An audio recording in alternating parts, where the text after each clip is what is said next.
Que la gracia y la paz de nuestro Señor Jesucristo esté con todos ustedes, hermanos, amigos, querida comunidad cristiana. Nosotros los cristianos tenemos que estar muy, muy agradecidos con tantos misioneros en el mundo, aunque también hay que decir que son insuficientes para las necesidades actuales de evangelización, pero hay que ser agradecidos con ellos, que nos dan la pauta, que nos alientan para seguir su ejemplo, también a los catequistas y a otros catequistas de primera comunión, que lo hacen con tanta alegría, los catequistas de la confirmación, que ponen su gran empeño con los jóvenes. Luego tenemos también a los catequistas de bautismo, de matrimonio, que ahí hay que hacer mucho, mucho trabajo, no solamente con los catecúmenos, los padres, los padrinos, los novios, futuros esposos, sino sobre todo dentro de la iglesia, porque las catequesis que se dan son de un día, de 2 horas, bueno, mucho pueden ser de 3 sesiones. Yo le digo acá en mi realidad de mi parroquia. Me consta porque las charlas bautismal que se me impartió a mí para mi hija fue de un día, 1 hora y media aproximadamente, incluyendo la asistencia. Similar situación se presentó para cuando recibí las charlas del matrimonio, pero hay que estar agradecidos con los laicos que dan su tiempo para transmitirnos la fe. Pero sí, hay que hacer mucho trabajo en cambiar estas situaciones. En el caso de la primera comunión, de la confirmación, en la que tenemos mucho entusiasmo por parte de catequistas, amigos míos que yo conozco, que aplaudo, que los felicito, que les doy gracias por este esfuerzo que hacen por otros, por el bien de la iglesia, de Cristo. Sin embargo, a veces las metodologías y los temas quizás no apuntan a las necesidades actuales de las personas, de los niños, de los jóvenes, de los adultos. Hoy se sigue haciendo necesario más misioneros, más catequistas, más predicadores, más sacerdotes. La población ha crecido en número y año tras año se bautizan más niños, se acercan también más niños y jóvenes para los sacramentos de la Eucaristía, de la confirmación, aunque tal vez está descendiendo para los matrimonios, cada vez son menos jóvenes los que se casan. Pero vemos que de esta manera muchos cristianos están expuestos a las ideas del mundo que nos bombardean por todos lados, la televisión, el celular, en la calle, la propaganda, la publicidad que vemos en la calle, sexualizada, y que nos llenan de las ideas del mundanismo, del mundo, ¿no? Y no se llega a conocer a profundidad la fe. Creo que ahí hay mucha necesidad de número de catequistas, de número de misioneros, pero también poner las barbas en remojo y trabajar sobre la temática que tenemos que dar. Bien, Cristo, lo vemos en el Nuevo Testamento, que salió a predicar, pero él no salió a predicar para dar espectáculo, para hacer shows. Cuando él sanaba, no hacía un show, no ponía música alrededor, no ponía luces alrededor. Y no lo hacía para el público. Lo hacía, incluso acuérdense cuando a la hija de Jairo, que a mitad del camino le vienen a decir a Jairo que ya no moleste más a Jesús, al maestro, porque su hija había muerto. Pero Jesús lo anima a que tenga fe. Y cuando llegan a casa solamente entran los padres de la niña, algunos apóstoles, con Jesús. Y ahí en esa reserva, en esa pequeña cantidad de personas ahí presentes, Jesús revive a la niña. Entonces, Jesús nos está enseñando que la prédica y las sanaciones espirituales y reales no se hacen para hacer un show, para hacer espectáculo o para obtener el dinero de las personas, ¿no?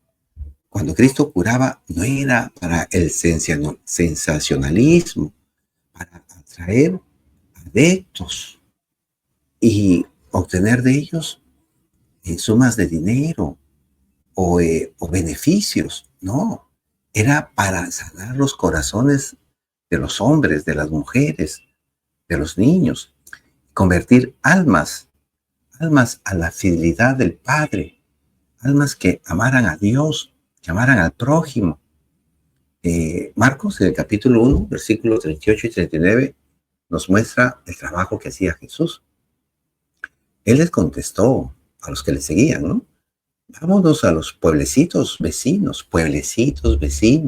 O sea, no está buscando urbes, metrópolis, donde está gente de todas partes del mundo, ¿no? Pueblecitos, eran pueblecitos rurales, ¿no? Pueblecitos vecinos, para predicar también allí, pues para esto he salido. Jesús empezó a visitar las casas de oración. Qué bonito, ¿no? O sea, lo que ahora llamaríamos las capillas ahí en las zonas rurales. No eran grandes recintos, grandes casas de oración lujosas, no, ¿cierto? Eran los pueblecitos vecinos y se entiende que eran sinagogas pequeñas, ¿cierto? Jesús empezó a visitar las casas de oración de aquella gente, recorriendo toda toda la Galilea. No solamente se concentró, digamos, en la catedral, digamos, en la Basílica Matriz. No, él salió del templo, salió a recorrer los pueblos, a la gente, ¿no? Predicaba y expulsaba a los demonios. Entonces, aquí lo vemos a un Jesús que él va a predicar sin hacer shows ni gritar, pero sale al encuentro del hombre, sale de su capillita, sale del templo, va en busca del hombre.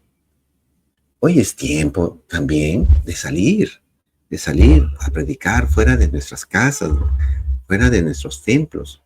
A mí pues me cuesta un poco, todavía me falta dar unos pasos más, ciertamente, con otros compañeros, otros amigos de parroquia, hemos ido a zonas rurales, pero yo pienso que todavía nos falta más, ¿no? Ahora, obviamente, tenemos que salir a aquellos sitios donde no se está hablando, no se está escuchando de Cristo, de Dios, de la palabra, de los mandamientos, enseñar los mandamientos, a cumplirlos. Obviamente, no tenemos que dejar tampoco nuestros templos. Sin dejarlos, también hay que salir. El padre Luis Toro nos ha dado ejemplo y otros hermanos laicos, también a través de las redes sociales, en debates, conferencias, en universidades. Por ejemplo, Dante Urbina, en sus primeros videos, cuando él estaba flaquito, mi paisano, ¿no? el limeño, lo vemos con barba, pelo largo, debatiendo en las universidades. Eso es muy bueno, porque allí hay tantos jóvenes a los que hay que llegar, quizás de la forma intelectual, pero hay que llegar y dar ejemplo. Ahora Dante Urbina, por ejemplo, es ya doctor, PhD, ¿no? Etcétera. Entonces, y eso es lo que Cristo nos va a invitar en el Evangelio que ahora les quiero compartir.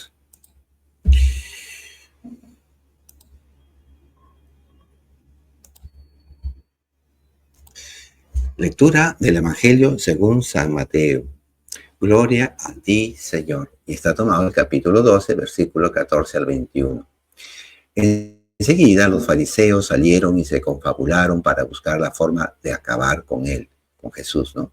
Al enterarse de esto, Jesús se alejó de allí. Muchos lo siguieron y los curó a todos, pero él les ordenó severamente que no lo dieran a conocer, para que se cumpliera lo anunciado por el profeta Isaías. Este es mi servidor a quien elegí, mi muy querido, en quien tengo puesta mi predilección. Derramaré mi espíritu sobre él y anunciará la justicia a las naciones. No discutirá ni gritará, y nadie oirá su voz en las plazas. No quebrará la caña doblada y no apagará la mecha humeante hasta que haga triunfar la justicia, y las naciones pondrán la esperanza en su nombre. Palabra del Señor, gloria a ti, Señor Jesús. Cristo no vino a vociferar, a anunciar la justicia a las naciones, en medio de plazas, en medio de lugares, digamos, muy concurridos, para ganarse fama, para ganarse prestigio. Para eso no vino Cristo Jesús. Al contrario, Él se despojó de su magnificencia de ser Dios. Se humilló y se hizo igual que nosotros, humano, con limitaciones humanas, sin dejar de ser divino, obviamente. Y no vino para quebrar la caña doblada, es decir, al que anda en pecado. No vino para sentenciar en este momento, ni apagar la mecha humeante, o sea, aquella que ya no daba luz, ¿no?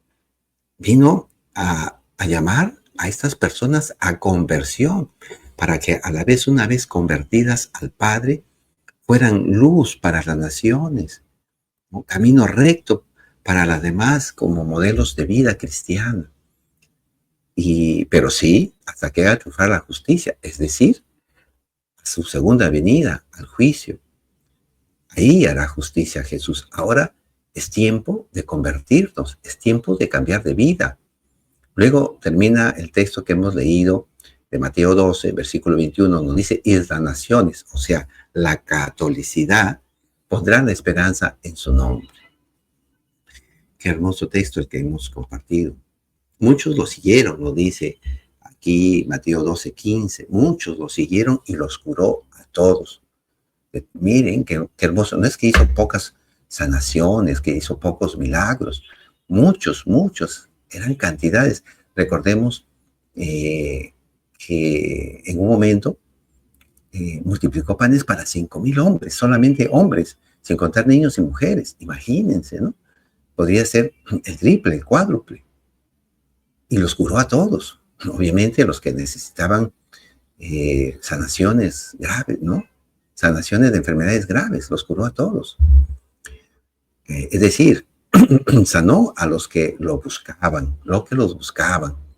Muchos de nosotros no lo buscamos, ya nos creemos autosuficientes, creemos que todo lo podemos hacer con nuestro intelecto, con nuestras capacidades intelectuales, con nuestras fuerzas físicas, que no necesitamos a Dios. Ni siquiera muchos nos acordamos de Dios un día, unos minutos en la mañana o en la noche, al despertarnos, al dormirnos respectivamente. No somos agradecidos y creemos que andamos bien, pero si no nos damos cuenta, andamos en pecados mortales. Adulterio, fornicación, arribismo, venganzas, resentimientos. Y creemos, y muchos han caído en la falsa idea que así como están viviendo, se salvarán. San Agustín nos va a decir algo muy precioso. Dios que te creó sin ti, no te salvará sin ti. La justificación que logramos por medio de la fe en Cristo Jesús, que nos trajo la gracia de Dios a través de su muerte, de su resurrección y a través de los sacramentos. Por el bautismo nacemos de nuevo, como nos dice ahí San Juan capítulo 3, versículo 5, y a quienes ustedes perdonen los pecados les quedarán perdonados. Juan capítulo 20, versículo 23, que están los sacramentos, a través de los cuales nos trae esa gracia de salvación, de redención que nos obtuvo en la cruz. Repito, San Agustín nos dice, Dios que te creó sin ti, no te salvará sin ti. Cristo nos consigue la salvación, repito, en la cruz, pero a la vez nos da los sacramentos. Y estos sacramentos nos llaman para que tengamos luego una vida de santidad. No es que ya me bauticé y ya puedo hacer lo que se me venga en gana. No, para nada. El hombre de hoy Está buscando la sanación material, corporal, emocional, de sus finanzas, con el conocimiento científico, ¿no? A través de su conocimiento en las finanzas, eh, quiere y busca solamente esto, lo material. Tiene una enfermedad física, va y busca a Dios, se acuerda de Dios, cuando antes a veces ni se acordaba, y empieza a ir a misa, y empieza así de una manera angustiosa a pedir la sanación de sus enfermedades, de su matrimonio que anda mal, porque pues era infiel, era adúltero, de sus finanzas, porque no ha tenido ese control sobre sus gastos, etcétera. Podemos enumerar juicios, eh, necesidades también materiales en la casa, trabajo, etcétera. Y a veces andamos nada más pensando en lo meramente material. Pero Cristo quiere ir a lo esencial, a lo sustancial, que es el corazón del hombre. Ahora, Cristo ya dio el primer paso. Él ya dio su vida, ya subió a la cruz, derramó su sangre. Nos ha alcanzado la redención de los pecados y la salvación para la vida eterna. Ahora el hombre debe dar su respuesta, no solo de fe, sino también en su obrar moral, en su obrar humano, de ayudar al que no tiene, de dar incluso buen ejemplo, buenos consejos al que lo necesita. El hombre también debe dar respuesta así en lo moral. Allí en Juan capítulo 8, versículo 10, Jesús nos recuerda esto, cuando traen a la mujer que había caído en adulterio. Y luego ya ustedes recuerdan que Jesús los pone entre la espada y la pared a todos aquellos que la traían, ¿no? Y el que no tenga pecado alguno, que arroje la primera piedra. Y todos se van marchando, desde el más anciano. Luego se queda él solo con la mujer y le pregunta a la mujer, mujer, ¿dónde están? ¿Ninguno te ha condenado? Ella contestó, ninguno, Señor. Jesús le dijo, tampoco yo te condeno. Y aquí presten atención lo que nos dice Juan capítulo 8, versículo 11. Vete y en adelante no vuelvas a pecar. No vuelvas a pecar. Sí, la sanación moral, ¿no? El perdón moral, social, pero ahora en adelante viene la parte que le corresponde al ser humano, su obrar, al cual Jesús lo llama. Fe en Cristo, sí, pero esta fe en Cristo tiene que mostrarse en obras. Vete y en adelante no vuelvas a pecar. Ahora te toca a ti. Yo te estoy dando mi gracia de la sanación, de la salvación, del perdón de pecados. Pero ahora te toca a ti hacer tu parte. Entonces, Cristo nos está curando y ahora en este seguir a Cristo no es solamente seguirlo hasta que obtenemos la gracia que le pedíamos. No, tenemos que seguirlo y seguirlo hasta el final, perseverar hasta el final. Cristo solo te invita también a que le abras tu corazón con una actitud de cambio. Él no te obliga, es una decisión tuya, pero tú tienes que poner de tu parte. Todos estamos llamados al bien obrar.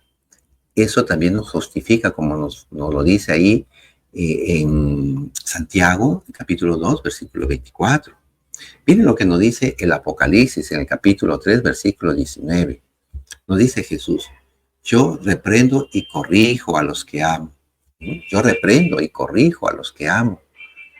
Sí, podemos, a los que amo, es porque ya hemos entrado en un conocimiento, en un vínculo con Cristo, hemos tenido una relación con Cristo y Él nos ha acogido y nos está amando y nos dice, yo reprendo y corrijo a los que amo, nos ama. Y obviamente nosotros no escuchamos desde el cielo o no escuchamos voces en nuestro interior que nos reprendan, que nos corrijan. Él lo hace a través de su cuerpo, que es la iglesia. Luego dice Jesús, vamos, anímate y conviértete, conviértete. Y no es la primera conversión en la que ya uno tiene ese encuentro primero personal con Cristo, no. Es esta conversión continua, porque si bien es cierto, lo hemos conocido a Cristo y lo hemos aceptado en nuestro corazón, pero han quedado en nosotros, si somos jóvenes, adultos, han quedado malos hábitos, han quedado vicios, y esos vicios tenemos que trabajarlos con el Espíritu Santo para cortarlos y sacarlos de raíz dentro de nosotros. Y si van quedando de repente por ahí algunos vestigios de ellos, es porque eso nos permite para trabajar por nuestra salvación, porque la persona que, digamos, tiene una gran perfección, un alto grado de santidad, puede caer en la soberbia, en la vanidad, cae en otro pecado, en este gran pecado de la soberbia, ya de creerse salvado, de creerse superior a los demás, lo que le pasó al demonio. Versículo 20, estamos en Apocalipsis 3, 20. Mira que estoy a la puerta y llamo. Si alguno escucha mi voz y me abre, entraré en su casa y comeré con él y él conmigo. Palabra de Dios, te alabamos, Señor.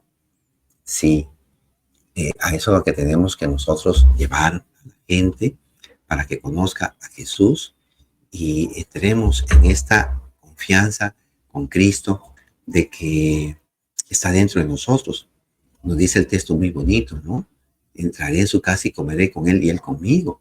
Y eso nos hace recordar la Eucaristía, que las personas lleguen a la Eucaristía y tengan esa comunión personal con Cristo en sus corazones. Mateo 12, versículo 18, que el evangelio que estamos contemplando, reflexionando, nos dice, derramaré mi espíritu sobre él y anunciará la justicia a las naciones. Como decíamos al principio, ser cristiano no es cuestión de hacer shows ni de gritar, pero tampoco de callar. No se trata que callemos, que caigamos en una inacción de laicos ante los acontecimientos negativos que se dan no solamente en el mundo, los asesinatos, los robos, la corrupción política, el aborto, la eutanasia, todas estas situaciones gravísimas, la ideología de género, ¿no? También dentro de la iglesia se están presentando situaciones, ¿no? Dejadez, buenismo, permisividad de muchas cosas. No podemos quedarnos en silencio de lo que anda mal dentro de la iglesia. Tenemos que ser profetas. Así le pasó a los profetas del Antiguo Testamento. Incluso San Pablo también le llamó la atención al Papa, al primer Papa, a San Pedro. Estamos llamados a corregirnos fraternalmente. La iglesia no es la iglesia ya, la iglesia que está en el cielo, es la iglesia peregrina. Entonces, está en situaciones también de miembros que están en pecado. No vamos a señalar a la persona, pero sí al pecado, para que la iglesia sea luz y sea una luz suficiente para que a través de ella la gracia de Cristo llegue a las naciones. Bien, pues hermanos, esto nos está llamando a una gran reflexión de lo que tenemos que hacer en la vida presente. No tenemos que hacer shows, espectáculos, como aquellos que hacen sanaciones en grandes recintos de culto religioso, pero no van a los hospitales a sanar. No, hagámoslo con oración, con buen ejemplo y para el bien de todos. Que el Señor los bendiga, hermanos.